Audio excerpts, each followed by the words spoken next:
nữa nè ngap sớ nữa ủa thì biệt chơi nhỉ gần thao video thì bài mốc cùng bài cút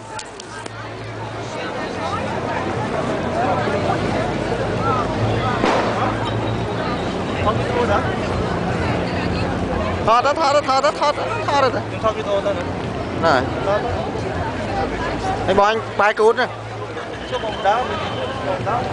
đá vật nâng ấy cơ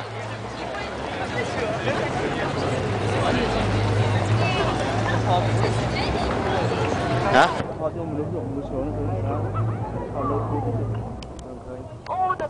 Приглашаем всех желающих гостей жителей нашего города. mà bây giờ tí bán á, tại YouTube bán á nè.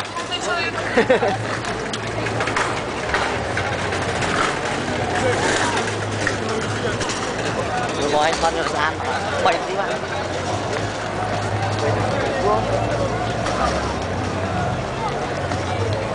Ok.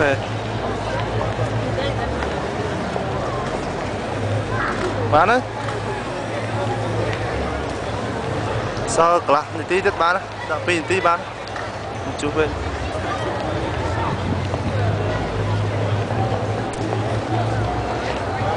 Bây giờ can to đó mà anh dễ á cái này cứ chịt cây lấy thì có sao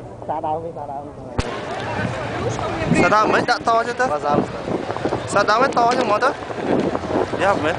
dễ chua nó chua nó quá dễ quá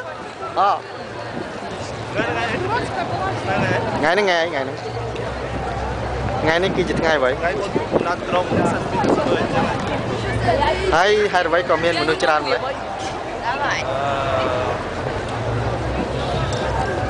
bikin modal nyam thấy nó ná đấy nó sandwich vơi Rossi nó Nevsky à Nevsky Prospect ế phây mà ngày này thì mà phây mà đấy phây một muối à mình nuôi ui á nè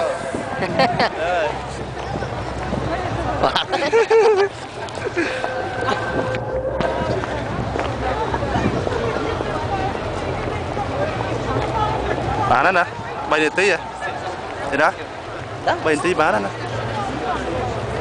cái bọn anh đã cắt đây đây bả cắt đây đi mấy mà lâu mà dân phọt làm màu hoặc là mau dân cắt mà đó mà đo 1 tí cho bây giờ đại cho nó bị cắt không biết đấy ở đây dân thử cắt hôm nay bọn anh cắt tao nè viên program cắtទៀត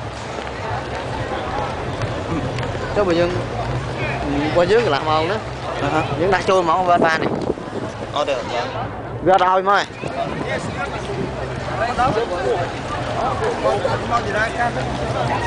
họ thầm buôn để tí phải một tí bán buôn để tí đó phải một tí